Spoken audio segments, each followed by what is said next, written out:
Okay, welcome to episode 103 of the An Evolving Man podcast. Today I'm excited to be speaking to Mason Farmani. Mason is an intuitive personal and corporate coach. He comes from a place of spirituality and works with trauma healing. He's the founder and leader of several thriving companies, both as startups and through acquisitions. Mason now works one-on-one with clients. Welcome, Mason. Thank you so much. Thank you for having me. Thank you. It was lovely speaking with you before we began, and I'd love for you to share a little bit about your journey, please, Mason. How did you get into the work you're now doing with people? Sure. Actually, I'm excited always to share about my journey because I wouldn't be here today without it, right? So, many years ago, I studied industrial psychology. And then through different routes and different friends and this and that life would have it, I ended up being CEO and managing partner of several different companies. And these were all thriving companies, and they were global companies with branches in, I don't know, Dubai and Hong Kong and Paris and London and all of US. And I'm US based. And I through the work I did in these companies, I always had an interest in how my employees felt about their relationship with me and their relationship with the company and the purpose of the company. So I not only was interested in making sure that the companies were running efficiently and we were producing profits and all that, but how do people feel when they work for us? And but at the same time, while I was in that purpose, I also was sometimes feeling like the running of the companies and the way the whole world of the corporate world was, even though I was trying to make a difference in the big picture, I wasn't. I was so preoccupied with running the companies and making them profitable that I felt like the purpose that I had come here for, my why, was not always getting satisfied. So so much so that towards the end of my journey in that corporate world, I was having anxiety. I was having just panic attacks. And, I went and saw coaches and therapists, and it was just not getting improved until one day, actually, I went to a psychiatrist who was also had a coaching style. And he basically said, look, I think that you're not connecting to your why, you're not connecting to your purpose. Mhm. And and his name is one of the brilliant psychiatrists of our time, Dr. Naeem. And So we started different kind of work, which was more thematic lens and where do you feel some of the anxiety, what is happening, and I'll go into it later with you. But and one of the things that he had me discover was that there's a spiritual side of me that I'm ignoring, that I'm just kind of fearful of. So I'm pushing it away rather than embracing. Mhm. Making a long story short, I had actually, so what happened was during that process, I started actually formally coaching people. And I was fortunate enough that I had great people working for me and they were running the company. And I was really doing more of the visionary work and making sure we're on track. So I had enough times, so a couple of days a week or one day a week, sometimes I would see clients. And then I started really feeling like, oh my God, I'm just really getting so much happier. I'm flying and time goes by versus like very quickly. And I don't know that I felt like I'm really in the zone when I was coaching, but not so much when I was leading. So I decided that, when the time was right and the economy was right, I convinced my partners that I had in different businesses that it was time to sell. And I personally negotiated the sale of the whole company. I put them all together and saved a few $1 million by doing that, but learned a lot through the process. And I had purchased many companies previous to that, so I kind of knew the process anyways. So then I decided to really just go full time coaching. And so now what I do is I work both with leaders of the world. I have some Oscar-winning celebrities that I work with. I have individuals, and that 60 to 70% of my clients are, ironically, this is what has happened. I kind of put it out there, but not specifically targeting them, are men and women, mostly women, between the ages of 25 to 35, who are very, very successful. They are on the top of their game. And they come to me because the success is not everything for them. They understand it at this age that if they continue going on this trajectory, that all they're going to have in their life is success in business, but no relationship, no spirituality, possibly some of them no health. So they come to me and we work on just kind of filling the pie correctly and making a balance in all the different areas of their life. And we're realizing through the process that actually, when you are more spiritual, you're more effective and you do a better job as leader. So, make it a long story. That's how I've arrived here. Wow, what a fascinating journey. Thank you. Thank you. Of course. So, I'd love for you to talk a little bit about the different types of leadership that you've seen. What have you seen as you've worked in that environment and then as a coach now? Yeah, yeah. It used to be that we just kind of like, when we looked at it as an observer from top down, we saw two different kinds of leaders. That's how it used to be, right? It was the micromanagers, and it was the people the leaders that were not micromanagers, right? They would give you freedom, they would give you freedom to think, freedom uh, to also show up the way you think it's right? And that's how it used to be, and it was very clear, right? You could walk into an organization and you would know that the style of this company is more of a micromanagers, and you would walk into somewhere else, people had more freedom, they were not scared of things.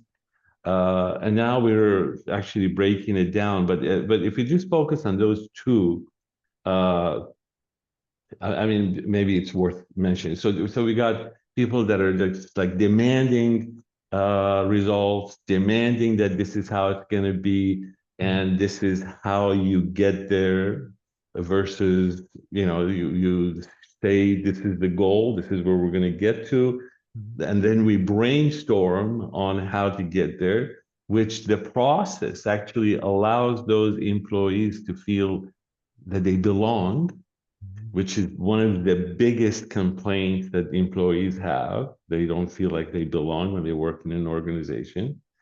And then not only they feel like they belong, but they own the process. So they're actually way, way more engaged in the process than when you micromanage them, right? The other part of the micromanagement that is an issue is that there's no creativity, right? So basically, when you do micromanagement, I always compare to survival mechanism. right? So you basically say, I need you to do this, and I need you to go get this done and come back. And now there's a fear inside me that if I am going to be liked, and if by this boss, and if I am going to be, uh, in a position to keep my job, that I am going to have to do it exactly the way he said it, right? So all of a sudden, we know from studies that we've done on survival mechanism, is where we feel threatened, where we feel like, something, our livelihood or our life is in danger. So what happens when you're in survival mechanism is that everything actually narrows down. It's not wide, right? Like your vision narrows down, your heart rate goes up, and your blood stuff starts pumping much faster. So what happens when we're in survival, there's no time for creativity. When the tiger is chasing the deer, deer is not thinking about where I'm going to go hunt, where I'm going to get food. No, with the deer is thinking, how am I going to save my life? Right? So that's one of the disadvantages of that type of management, because there's no creativity there. It's only what the boss sees, and the way he sees it is the way it goes. Uh, Now, if you're able to give them freedom, if you're able to give them some room to breathe, if you're able to value them, bring them to the table, and ask them about, their opinions. Like one of the things I used to always do was, whenever we wanted to launch a new project, I would have one-on-ones with people, and I would just sit there like, a friend, and I would say, so we're doing this, I want to just get your opinion from deep inside your heart. Just tell me what you think about it. I want to know. It doesn't mean I'm going to say yes to what you're saying. It doesn't mean that I'm going to take all of it and say, oh my God, this is great. But it means that I value your opinion. I want to hear it. And I may actually use your idea, which you would get credit for, by the way. That's another big thing. A lot of micromanagers take other people's ideas and never acknowledge them, right? They just continue to be, true to their personality all the way through. So if you do that, now your employees are feeling more loyal to you. Like one of the things that I always bragged about in running my companies was that I had employees that were from different generations, like all the way from baby boomers to Generation X and and the rest of them. And they stayed with me for like 20 years, like 15 years, 14 years. And everybody was like, I mean, I went to sell the company. They were like, my God, how could that be possible? It was like, I teach them to leave, but then I treat them to stay. So I always wanted to really uh, contribute to them to become great leaders. And if they left, I always contributed to their departure. I would have a party for them. I would just, have gratitude for all the work they had done for the company, and I was always friends with them. So I always had friends in most of my competitive companies. So most of the competition, and which was great for me. So I just use that as examples of like how I see good management versus different styles of management. Uh, so just building emotional bond between you, your employees, your vendors, your clients. I see as an incredible value uh, to have as a leader. I, given my background, I interviewed everybody that worked for me, and I had like 250 employees. I didn't spend too long of a time, but I wanted to make sure that everyone that gets hired has our value. And so that I always have this saying, I say, you can always tell from the receptionist who the boss is, who the CEO is, because the culture gets cultivated by top down most of the time. The guy on the top hires somebody that is like him, and he hires somebody like him, and it just trickles down all the way. Mhm. So I always did that because I knew that it only takes one bad apple to just cause damage to the whole cart. Mhm. Thank you. That's fascinating. I was reading Richard Branson's book yesterday, about what's it called? Business Stripped Bare. And he is actually an ex-boarder. So that was partly why I bought that book. But reading, he seems to be very emotionally intelligent with how he leads, listening to people, kind of getting creativity, very creative. And I was speaking as we've done the documentary, a professor from Harvard, and he was saying that he sees there was two main areas for leadership. One was command and control, which is what you're talking about, micromanaging. Yes. Then the more emotionally and spiritually intelligent leader, which is what Yeah. you're talking about. Yeah, yeah. I think what I said was Richard Branson who coined it first. He said, "Teach people, teach your employees to leave, and treat them so they will stay," or something. He said more eloquently, but Yeah, it's interesting because I'm doing a course at the moment about leadership, compassionate leadership, and a lot of the command and control, they want to create followers. They don't want to create other leaders, whereas the emotionally intelligent leader wants to create other leaders because suddenly it's a force multiplier. Suddenly you have 1,000 people around you who are doing your work rather than you trying to force. yeah, yes, yes.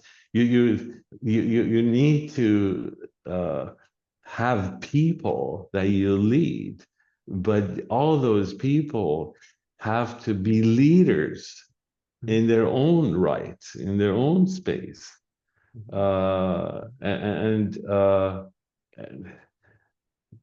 so another thing I always say is that if you uh, surround yourself with executives and employees that are yes people, which the commanders usually do, right? Because they don't want to hear a different idea or, and we can get into it, but it's their ego that is at work, that they have to feed. These people have such a large ego that also makes them successful, ironically, but it also doesn't allow for other things to exist.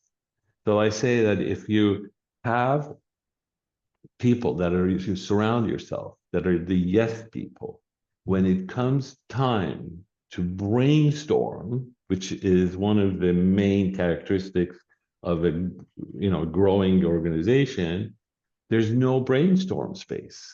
All you've got is brain breeze. So you can just breeze through all of this stuff. There's no storm, right? Because there's no space for it. Mm, that's really fascinating. It's almost like safety. The second model of emotionally intelligent people feel safe.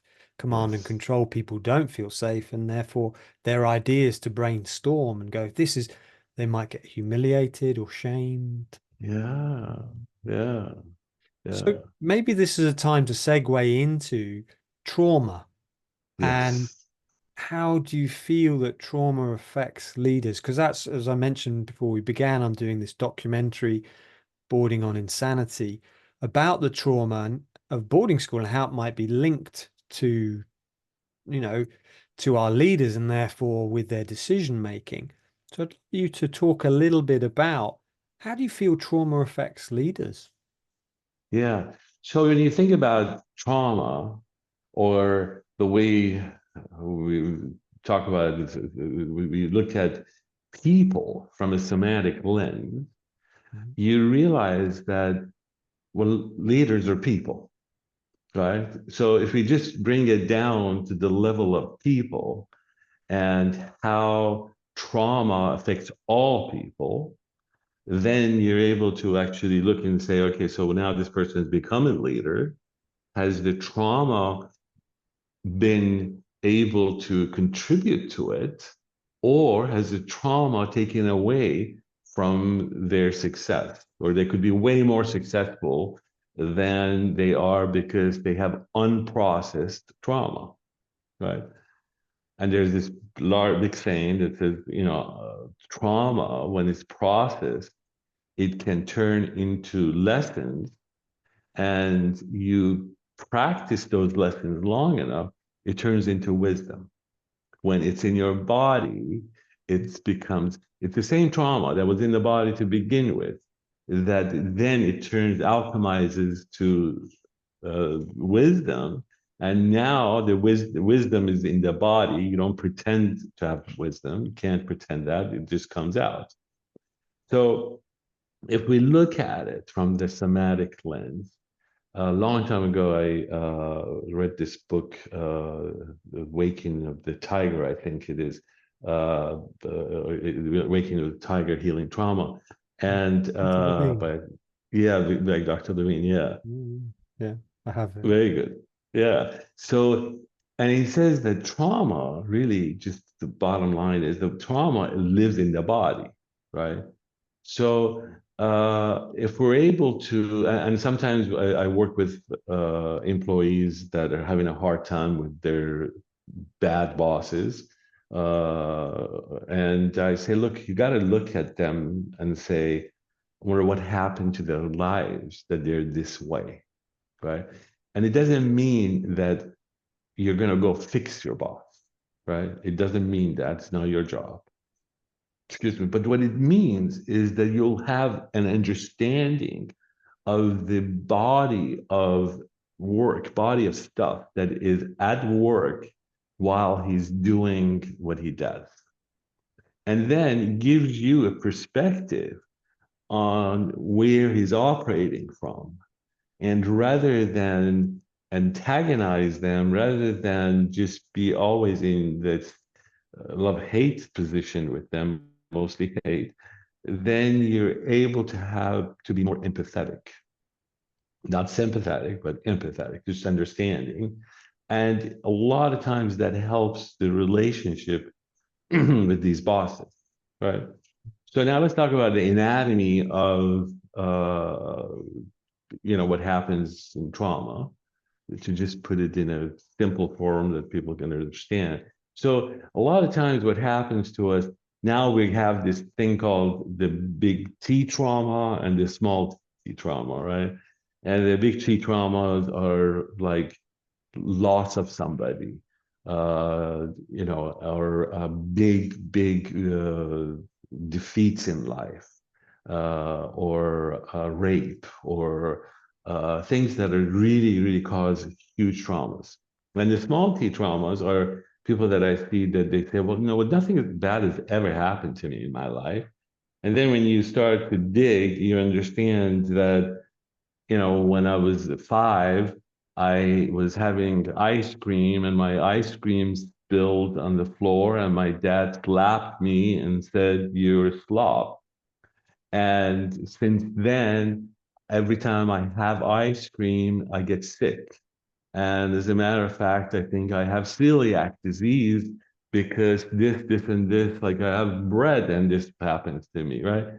So we now understand that even those things that we have compartmentalized in our subconscious informs our behavior every day. And that decision the 5-year-old kid made about the rest of his or her life, it's a decision that affects every behavior we have, right? So it could be as small as that, but it affects everything you do. Now, imagine going to the workforce and the first job, and I have a lot of clients like that. the first job you have is one of these commanders, right? That is in your ear telling you you're not good enough.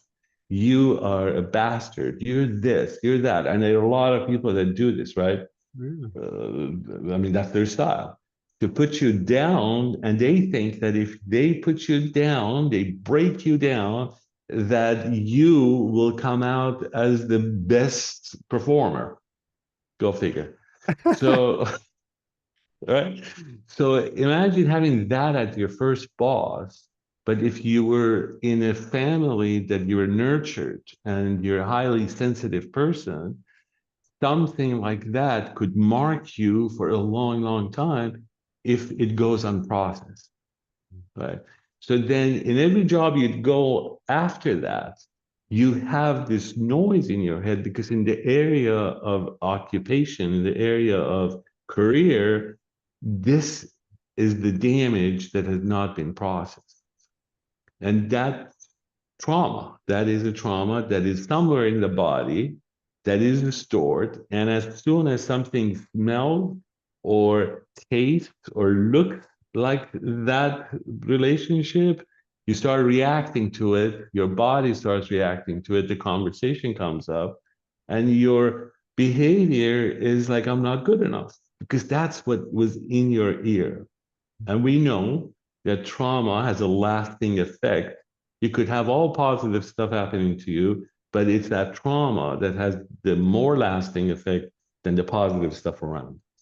Mm. So that employee now figures out at some point that this is the way to be, right? This is, he said, I'm not good enough. This is the good management skill because look at him. He's successful and where he is in life. Now we're cultivating that behavior, which hurt us to begin with. So we had a choice at one point. Do we go and process this inhuman behavior so that the trauma does not exist, or we have it contribute to us, right? So that, to me, that's one of the reasons why you get these people that are continuing to be in charge for the time that we're in, uh, and all the tools that are at our disposal. We really shouldn't have these commanders around anymore. Mm. Yet they continue to get reproduced and they continue to come out of the factory doing these things that they do. And that's because some people are looking at them and saying, I mean, look at the world, right? You can see it even in different countries. You've got these dictators that are commanding things and people are following them like herds. And so and as long as they are around, the herds are around, and the employees that don't speak up, then they continue to do what they do.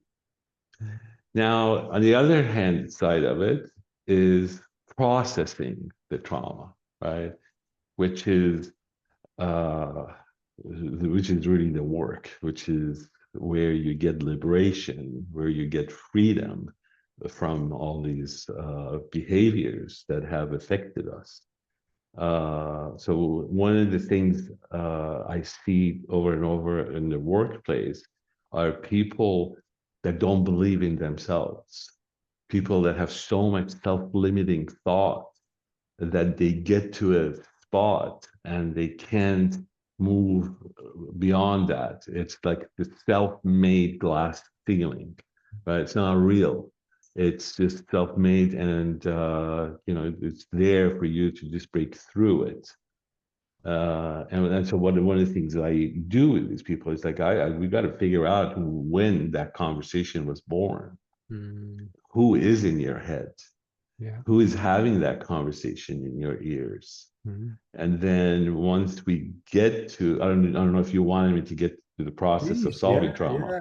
It is, but I've just had the conversation earlier on today with a medical doctor talking exactly about this, about that inner voice, you know. Yeah, Where yeah, did that yeah. come from? That's the work I do with my clients. It often comes back to parents or siblings or or from a lot boarding school. What did someone say to me? What was the ethos there? You're no good, Yeah, unlovable, yeah, and you yeah, carry yeah, that into your leadership. definitely, right?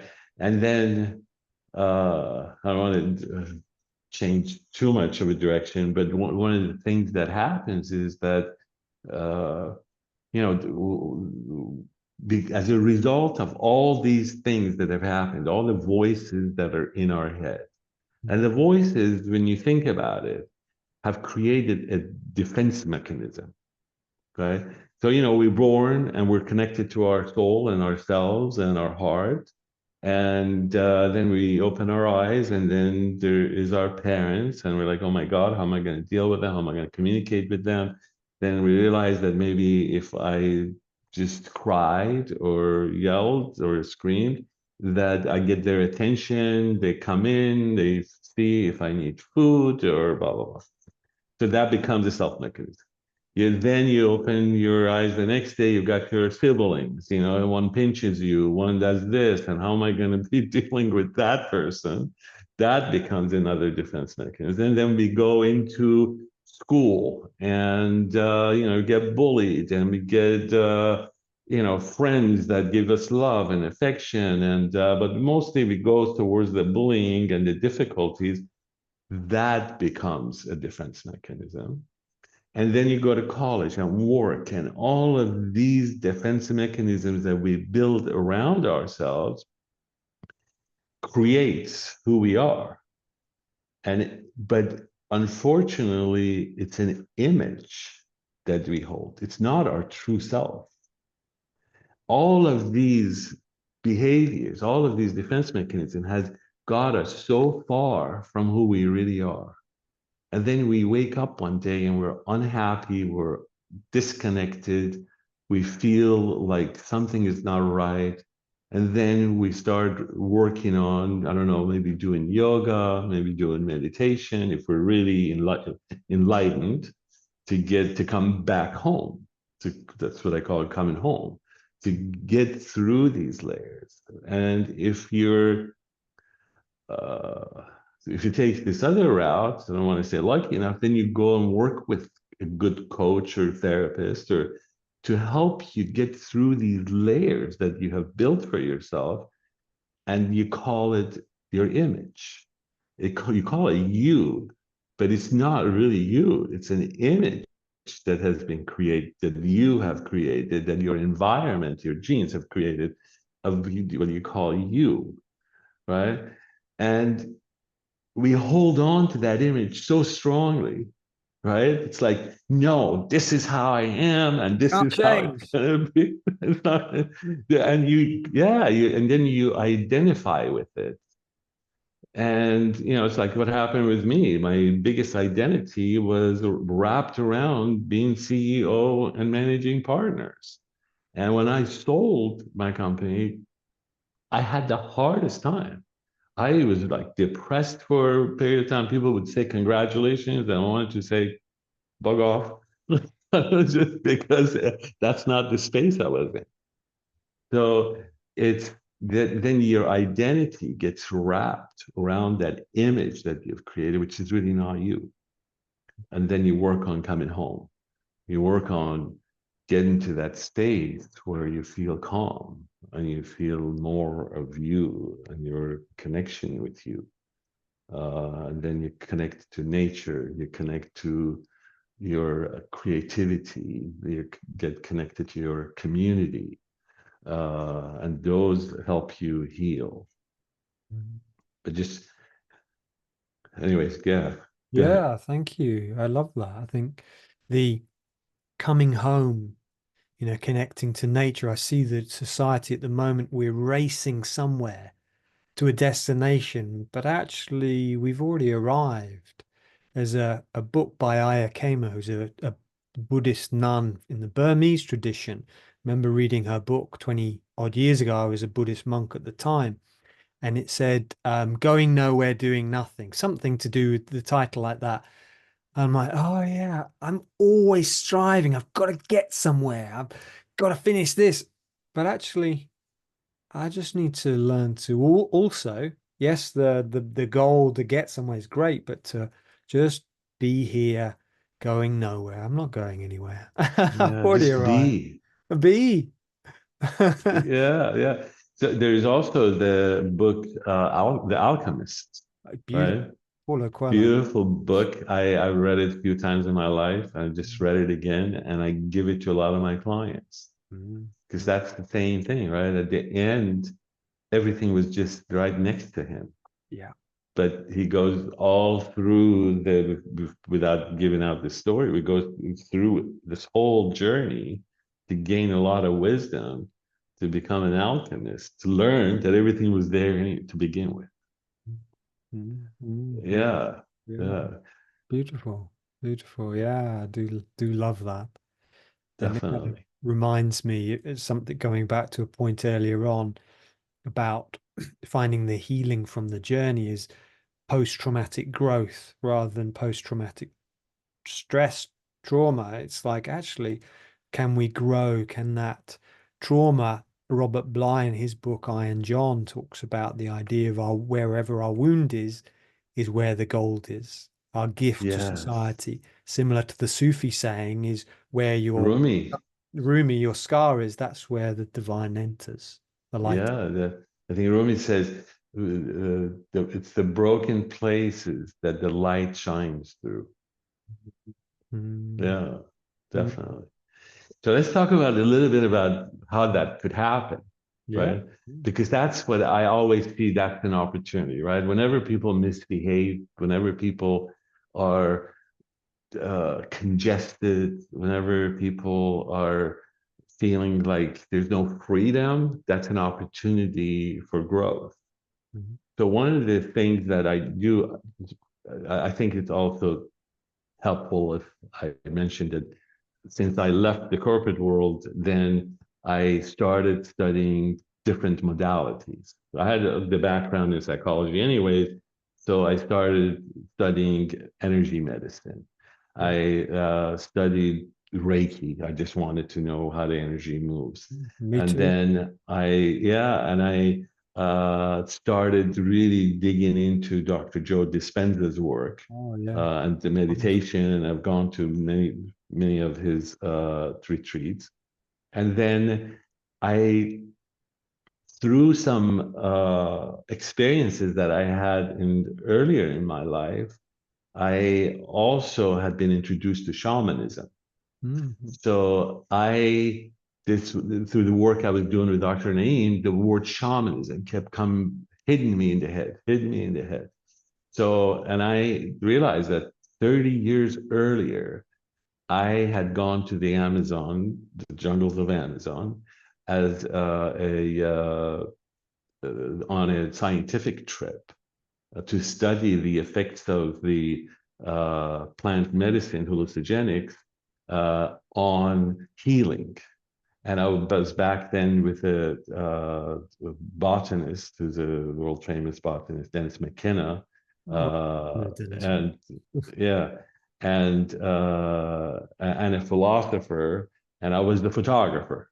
Back then, I did fashion photography. So somebody came in and said, would you want to go on the scientific trip? I was like, absolutely. So I went on that trip, and we were there for 21 days inside the Amazon jungles and did, the ayahuasca ceremonies with the maestros and shamans, and it had a profound effect on me. So 30 years later, I like trying to get liberated from where I was feeling an anxiety and all of that. And the shamanism kept hitting me in the head. So I studied shamanism and, took quite a few courses. What tradition did you? Because I did a similar journey actually. After I left the corporate world, I spent about 5 years in Ah, studying shamanism. What tradition and so I studied core shamanism, mm, mm, which is they've taken several different modalities and different regions, and they've made it. And there's actually an institution that teaches it regularly and like academically. and they believe in non-medicinal shamanism, which happens with drumming. Takes you to the journey to theta, the same place that the ayahuasca takes you, and from there you journey for truth and you journey for healing and information. So I don't practice it as a shaman, but in my work, I bring in different modalities and I switch them around without anybody noticing them, obviously. And not to get too crazy, but the spiritual work, the spirits and all that come in and do the help. Uh, so when so I, in the way that I do the work where I take the trauma in the body is actually I have the client who has the issue and is convinced that it has to be changed because that's the first thing that needs to happen, that this behavior does not contribute to me, that it has to get changed. I can't live with this behavior anymore. Then we take that on a focus and the emotional feelings of that issue is somewhere in the body. So we scan the body, and that person finds the place in the body that it speaks to them the loudest. As we, just like in meditation, we scan the body. It's like, oh my God, it's my lower back. Oh my God, it's on my foot. Right? Somewhere it's just speaking to them. And then we go in to that spot and see what images comes up, uh, what feelings, what colors, and then we dig into the images. And a lot of times, I can see what they see when we go into this journey together. And I guide them also. I was like, I see this little girl. Do you see her? And they see, oh my God, this is what I see. So what we do is we go after that image and what happened, and we pause at the incident. And then what happens, I don't know if I'm getting too detailed or No, no, this okay. is similar to the work I do, so I find it Uh, fascinating. I'm sure others who are listening, this is brilliant. all right, so we get into that incident and then we pause the video Mhm. and we deal with the feelings that are in there at the moment. Okay, so how does it feel? And if the tears need to come out, the tears need to come out. And then what happens is we rewind and we come to that incident. And then we choose in that incident how, as an adult, we would like to behave. And then what happens is like, okay, so imagine that you're in the same situation, your dad's standing there, your mom's standing there. What is it that you want to do? And then sometimes you got to get big, you got to get more powerful than that little baby, and you got to see it. And then you walk in, and now you're replacing that decision and that incident with something that you as an adult would like to do.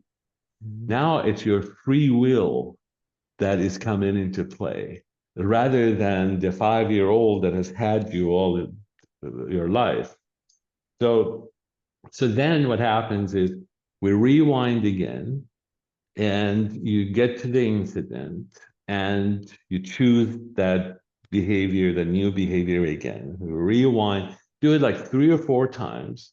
And now we're replacing that incident with this. So let's pause this for a minute and then think about the neuroscience of what has happened, right? So far, we've had a network of neurons that have caused a certain behavior. And by doing what we did, we actually replaced those certain neurons with new neurons that are actually firing differently than they used to. And we know that when neurons fire differently, they wire differently. Mhm. And then we know that if you do it over and over, now there is a new network of neurons that have been created, and that is behavior. So it's a hack where you go in and you change a behavior with a new behavior. And one thing that is really important for this to really stick is that you trust it. Mm, If you don't trust it, if you think that, oh my God, that was really cool experience, I hope it sticks, then the work is much harder because in order for this network to exist and coexist in this environment that is kind of new, well, there's got to be some support system for it. mm, So you trusted that did happen because it did. Now it's a new network. And the more you practice it, the more it sticks, right? So the video keeps going back and forth, and the body and our brain doesn't know the difference between imagination and reality.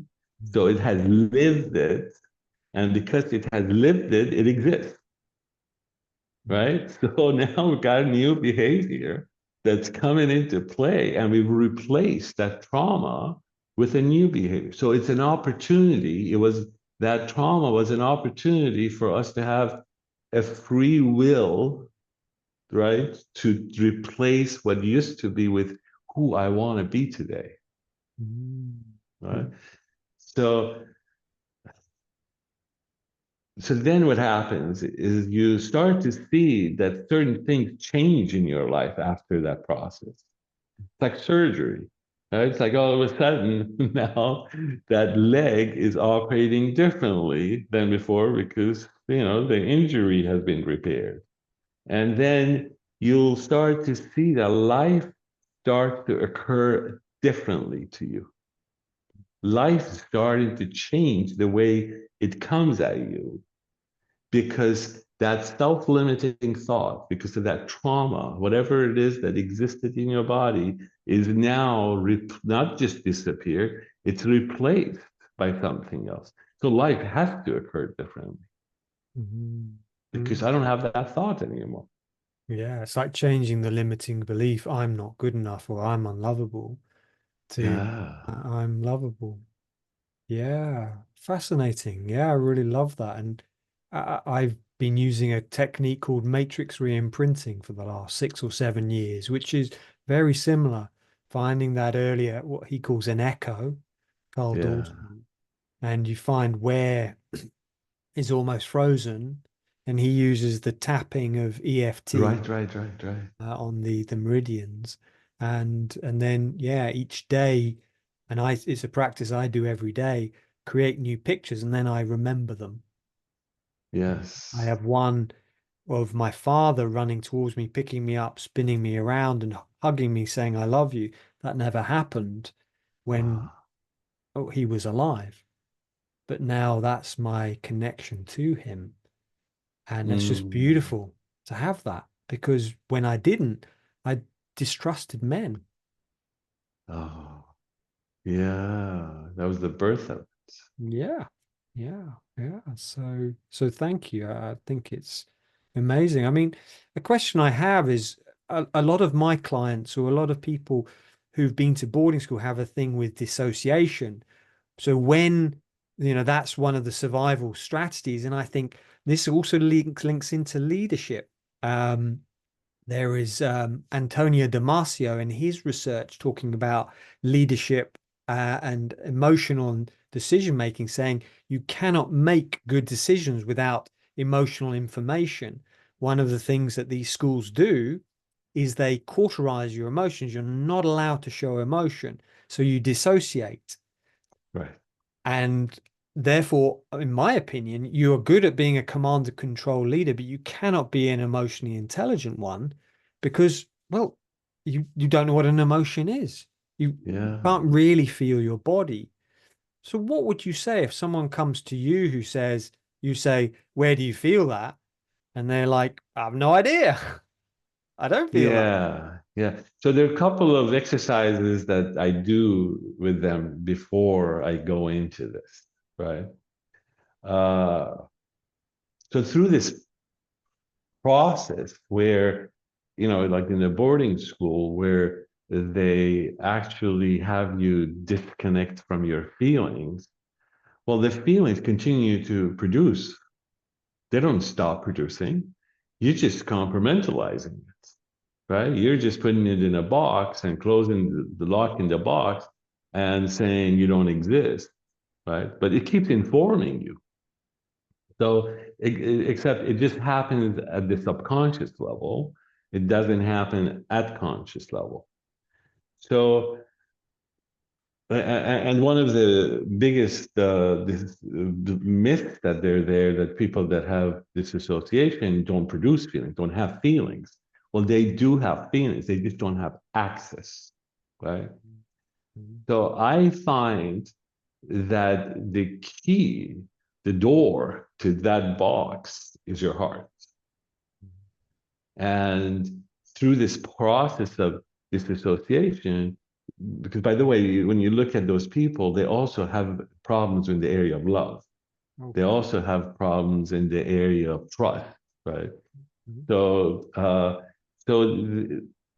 the first process I work on is getting reintroduced to your heart, to just really understanding the machinery of the heart, but really understanding that that's not all there is to your heart, that it is a door.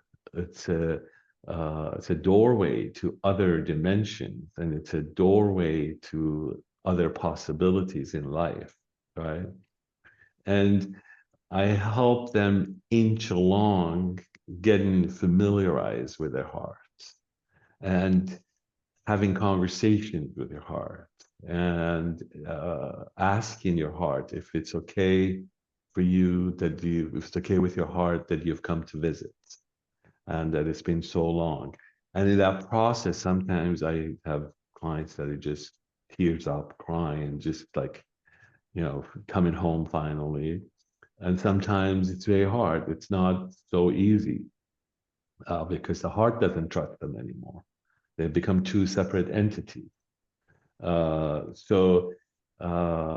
it's a process. It's just, and then through that process, there's certain feelings that come up, and then I just switch back, go towards the feeling, come back to the heart, and see if the heart now starts to trust because we focused on the feeling, which is different than before. But it's a little bit of a hack because you go out and then you come back in, and the heart understands now that there is a new process in place, that there is, and as Dr. Joe Dispenza said, there's a new sheriff in town. That you're now understanding that this person that is now at the contribution to themselves have shown up differently than they have ever shown up before. Otherwise, they wouldn't be open to the work, right? And that trust again is key. And I talk about that with them, and I keep repeating it, that you're not the old person. You're showing up for yourself in every session. You're showing up for you, and that is where your contribution to yourself is. So then, so the key, so once you're in a heart, I take him on a journey, and to see what shows up, who shows up. Is it your dad that's going to show up on that journey? Is it your, because so now we're using the heart to access the subconscious differently than what we do in cognitive work, right? And because we open this possibility to other dimensions, there could be that spirits will show up and somebody that really wants to help you along the way. And so through that process, we actually get to the feelings that have been compartmentalized. And the door starts to open, and the experiences start to show up. And then we peel the onion layer by layer to get to some of the experiences. So the difference between this work and therapy is that cognitive therapy could have you sit there for hours speaking about this stuff. Mm. and experiencing them and all that, except for applying your science and the heart center practice could really get you through a lot of that stuff in one session or two sessions. It doesn't have to be hours and hours of somatic repair. Mm. It's really interesting. Yeah, it does remind me of the Heart Math Institute and what Joe Dispenza talks about in Becoming Supernatural about the heart. And it's interesting. It's a practice I begin every men's circle I do and every client session is hand on the heart, doing the quick coherence technique. Yeah, Head and Drumvala Melchizedek talks about, Sri Yukteswar's work of the dropping from the head down into the heart. So, yeah, I can really resonate with that. yeah, yeah. The So, coherence. yeah, coherence. I realize we've been talking an hour already, and I realize I probably could talk for another 24 hours. Yes. Jason, it's fascinating. I mean, I'd love for us to segue a little bit into spirituality and leadership. I know we've talked about spirituality a bit, but the more I interview people, the more I see that we have to go from this old command and control into emotionally intelligent, into spiritual intelligence. What does that look like? How do we do that? Yeah, yeah. So, I think, when you study a lot of leaders that are successful and liked, which is key word there, they live a happier life. Like Branson, he lives a happier life. Mhm. I think that by contrast, like Elon Musk, right? I mean, with all the stuff that's coming out about his family and his daughter and, disconnection and all that stuff, right? And the way he runs the organizations and all that. So, and neither one of them are right or wrong, right? It's just like one of them that I really liked and loved, and there's one that's probably not so, not as much, anyways. Uh, so when you look at it, is it's really how we measure success, right? What is that reference point of success?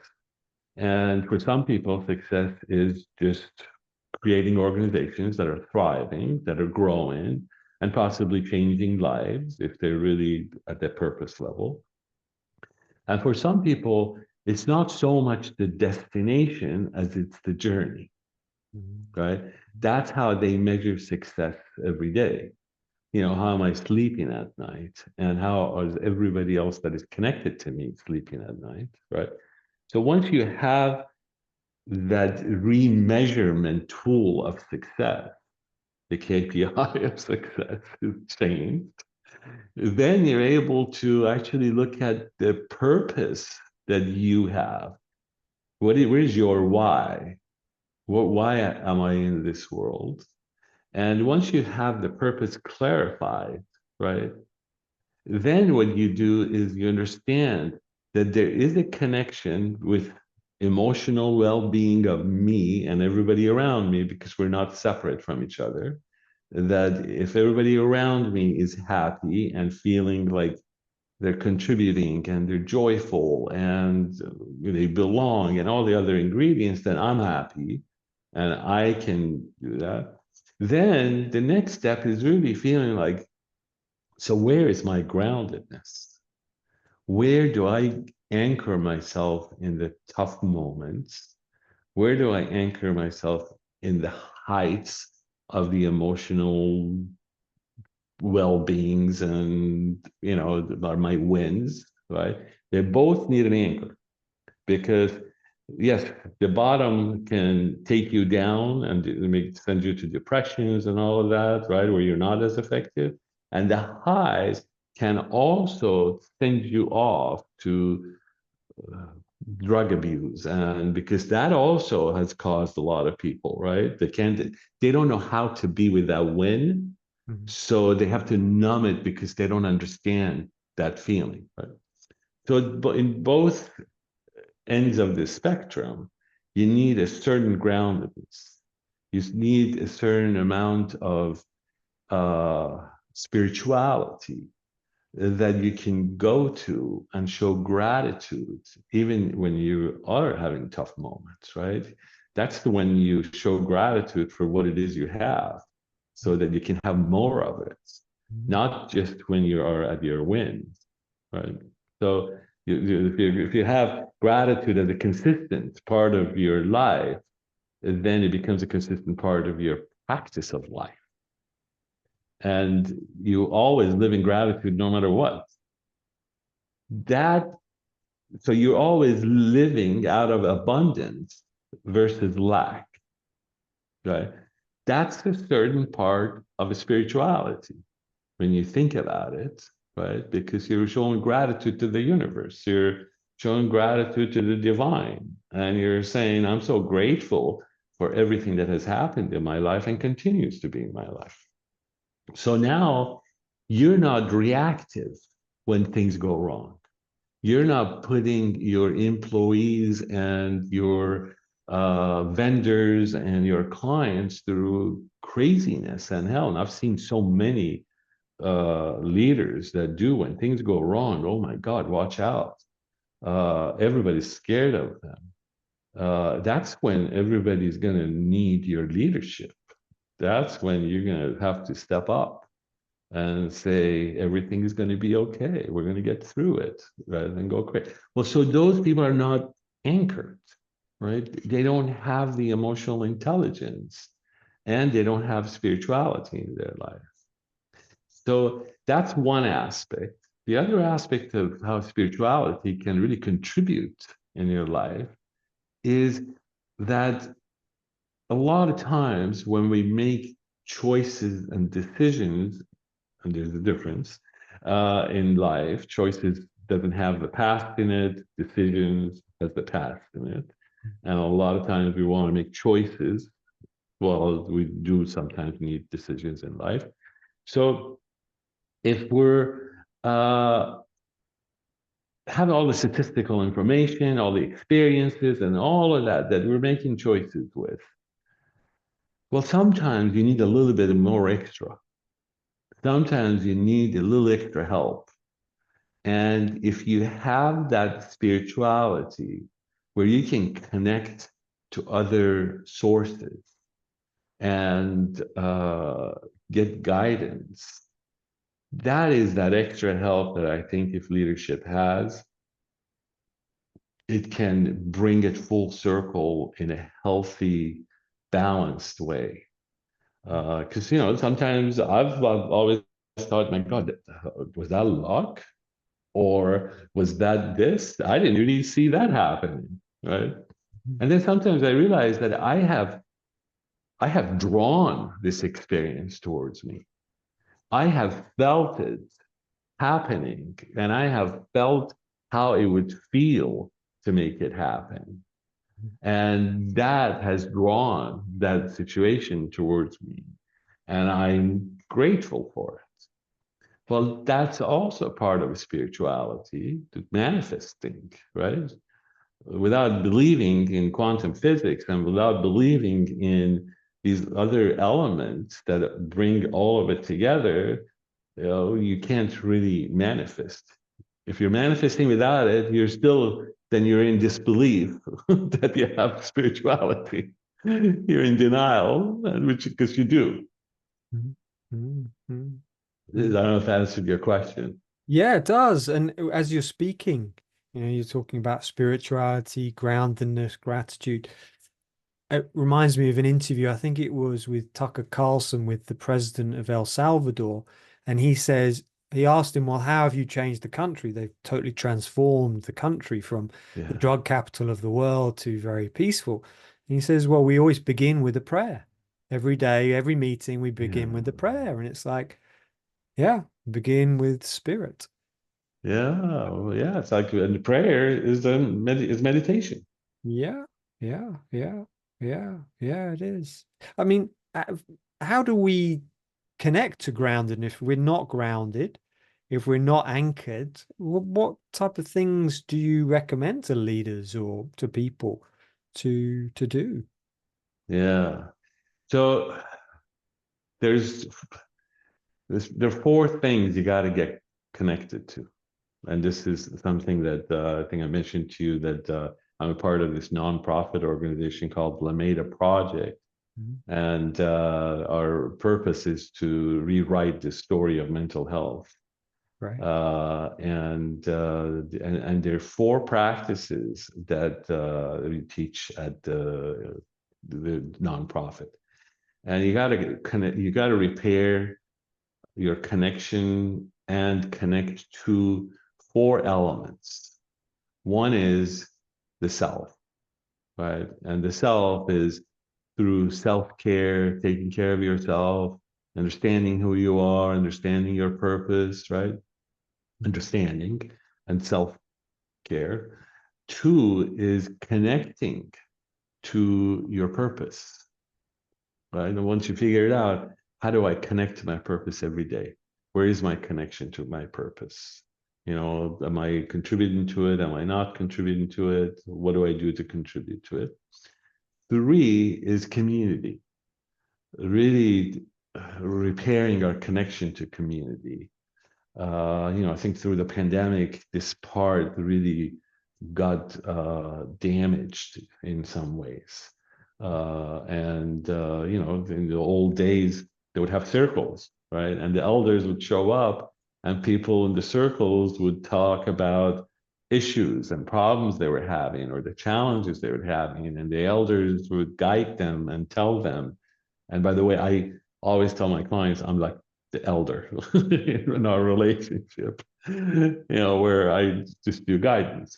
So there's the guidance, and then the fourth one is nature, our relationship with nature. Getting out in nature and touching the trees and feeling your feet getting all the way down to the Mother Earth, and really taking on this energy that the earth has and the soil has, and have it contribute to the wellness of your body. So I think if we did these four practices, and of course, meditation is always one of the best things I recommend for people that really need to get anchored and give their mind some space and get into the unknown.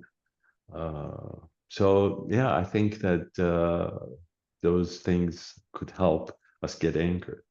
Mm, beautiful. The self-care, connecting to purpose, connecting to community, connecting to nature.